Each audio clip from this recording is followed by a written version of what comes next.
இப்போ ஃபர்ஸ்ட் இன்னைக்கு ரெண்டு இம்பார்ட்டன்ட் டெக்னிக்கல் டேர்ம்ஸ் நம்ம தெரிஞ்சுக்கலாம். ஒன்று என்னன்னா கிராஃபீம்ஸ், ஃபோனீம்ஸ். அதாவது அந்த ப்ரொனவுன்ஸ் பண்றோம் இல்லையா, சவுண்டுனாலே ஃபோன் அப்படின்னு லாஸ்ட் கிளாஸஸ் இருக்கு. அதான் ஃபோனீம்ஸ். ஃபோனீம்ஸ்னா சவுண்டு. கிராஃபீம்ஸ்னா அந்த சவுண்டோட லெட்டரை நம்ம எழுதுறோம் இல்லையா, அதுதான் graphene. So sound and letter பசங்கள்கிட்ட சொல்லும்போது நம்ம கிராஃபீம்ஸ், ஃபோனீம்ஸ்னு நம்ம சொல்ல மாட்டோம்.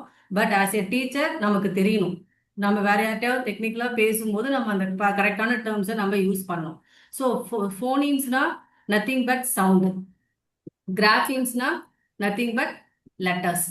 நம்ம எழுதுற லெட்டர். கிராஃப்னாலே வரைகிறது இல்லையா. ஸோ ஒரு லெட்டரை நம்ம எழுதுறது இட்ஸ் லைக் டிராயிங், அதான் கிராஃபிம்ஸ். ஃபோனீம்ஸ்னா சவுண்டு.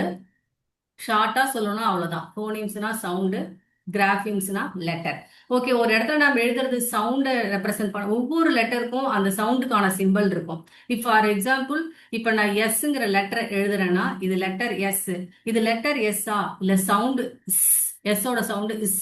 லெட்டர் எஸ் ரெப்ரசென்ட் பண்றேனா இல்ல அதோட சவுண்ட் இஸ் ரெப்ரசென்ட் பண்றேனா அப்படிங்கறத நம்ம எப்படி தெரிஞ்சுக்குவோம்னா, இப்படி ஸ்லாஷ் போட்டு எழுதுனா இட் ரெப்ரசென்ட்ஸ் த சவுண்ட்.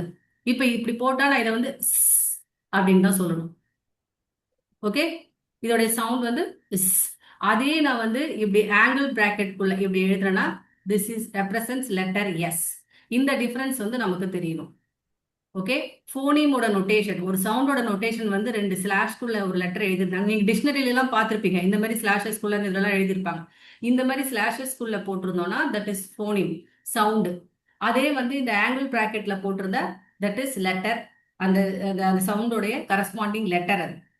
ஓகேவா, இதுதான் ஃபோனியம்க்கும் கிராஃபியம்க்கும் உள்ள டிஃபரன்ஸ். இருக்கிறதுலே ஸ்மாலஸ்ட் யூனிட் ஆஃப் சவுண்டு. ஒரு வேர்டு எடுத்துக்கிட்டிங்கன்னா அதை நம்ம எப்படி ஸ்பிளிட் பண்ணி எழுதுறோமோ அதில் இருக்கிறதுலே ஸ்மாலஸ்ட் யூனிட் ஆஃப் சவுண்டா எது நம்ம ஸ்பிளிட் பண்ண முடியுதோ அதுதான் ஃபோனியம். ஓகேவா, கிராஃபியம்னா அந்த சவுண்டுக்கான லெட்டர். லெட்டர் ஏன்னா கிராஃபியம்னு வரும்போது நமக்கு ஒரே லெட்டரா இருக்க வாய்ப்பு இல்லை. ஃபார் எக்ஸாம்பிள், இப்போ நான் வந்து சவுண்ட் ஐ அப்படின்னு சொல்றேன்னா ஐ இப்படி எழுதுவேன். அதே இப்ப நான் யூஸ் பண்ற இடத்துல இட் மே பி 3 லெட்டர் ஐஜிஹெச்சா இருக்கலாம். Okay, or it may be the same 2 letter ஐஇயா இருக்கலாம். ஓகேவா, சம்டைம்ஸ் ஐ வந்து நடுவுல வேற ஒரு கான்சனன்ட் வந்து அப்புறம் இ, இந்த ஃபார்ம்லயும் இருக்கலாம். ஓகே, ஸோ இதெல்லாம் various forms of this sound ஐங்கிற சவுண்டு. ஸோ அப்போ சவுண்டோட கரஸ்பாண்டிங் வந்து ஒரு லெட்டராகவும் இருக்கலாம், இல்லைன்னா காம்பினேஷன் ஆஃப் லெட்டர்ஸாகவும் இருக்கலாம். ஓகே, ஒரு சவுண்டோடைய லெட்டர் வந்து சிங்கிள் லெட்டராகவும் இருக்கலாம், இல்லைன்னா காம்பினேஷன் ஆஃப் லெட்டர்ஸாகவும் இருக்கலாம். அதுதான் காம்பினேஷன் ஆஃப் லெட்டர்ஸ், ஐஜிஹெச்சாகவும் இருக்கலாம், ஐயாவும் இருக்கலாம் அந்த ஐயோட சவுண்டு. அது மாதிரி. ஸோ இதுதான் கிராஃபியம்க்கும் ஃபோனியம்க்கும் உள்ள டிஃப்ரென்ஸ். இதுதான் பேசிக் டேர்ம்ஸ் ஃபோனிக்ஸில். ஸோ ஒவ்வொரு கிளாஸ்லையும் நான் 2-3 டேர்ம்ஸ் புதுசாக சொல்லுவேன். அதை நீங்கள் கரெக்டாக நோட் பண்ணிட்டே வாங்க. லாஸ்ட் கிளாஸில் நம்ம குவாட்ராஃப், ட்ரைகிராஃப், டைகிராஃப்னா என்னன்னு பார்த்தோம். இந்த கிளாஸில் கிராஃபியம்ஸ், ஃபோனிம்ஸ் அப்படின்னா என்னங்கிறது இப்போ நம்ம பார்க்குறோம். ஓகேவா, ஃபோனிம்னா ஃபோன் சவுண்டு ஞாபகம் வச்சுக்கோங்க. கிராஃப்னா லெட்டர்ஸ் நம்ம எழுதுறது. சவுண்டை கேட்டு அந்த சவுண்டுக்கு ஏற்ற லெட்டர்ஸை நம்ம எழுதணும். அதான் கிராஃபிம்ஸ். அதான் கிராஃபிம்ஸ்க்கும் ஃபோனிம்ஸ்க்கும் உள்ள ரிலேஷன். இது ரெண்டையும் ரிலேட் பண்ணி டீச் பண்றது தான் phonics. Okay, relation between the sound and the letter, அதை நம்ம டீச் பண்றது தான் ஃபோனிக்ஸ். ஓகே, ஸோ இப்போ ஃபார் எக்ஸாம்பிள் இங்க எடுத்துக்க பாருங்க. அப்போ கிராஃபிம்ஸ் பார்த்தீங்கன்னா இங்கிலீஷ்ல so letters maybe 26 and sounds maybe 42 or 44. எவ்வளோ கிராஃபிம்ஸ் ஃபார்ம் பண்ணாலும் அரௌண்ட் தெர் ஆர் 250 கிராஃபிம்ஸ்.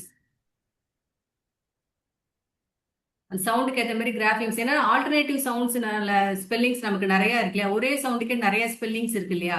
ஸோ அந்த மாதிரி பார்க்கும்போது around we are having 250 graphemes in English. Okay, so நம்ம அவ்வளோவையும் பார்க்க மாட்டோம். நம்ம 75 ஃபோனோகிராம்ஸ் தான் நம்ம டீச் பண்ணுவோம். அதுலேயே நமக்கு மேக்ஸிமம் எல்லாமே கவர் ஆகிடும். இப்போ பார்த்தீங்கன்னா ஃபோனிம்ஸ் மேலே எழுதிருக்காங்க பாருங்களா. ஃபர்ஸ்ட் ஃபோனிம்ஸ் வந்து க எழுதிருக்காங்களா, அந்த ஸ்லாஷஸ்குள்ளே எழுதிருக்காங்க. அந்த கேங்கிற சவுண்டு எந்தெந்த லெட்டர்ஸ் ப்ரொடியூஸ் பண்ணுன்னா கேவும் ப்ரொடியூஸ் பண்ணும். கைட், க, இந்த சவுண்ட் க வந்து கைட்.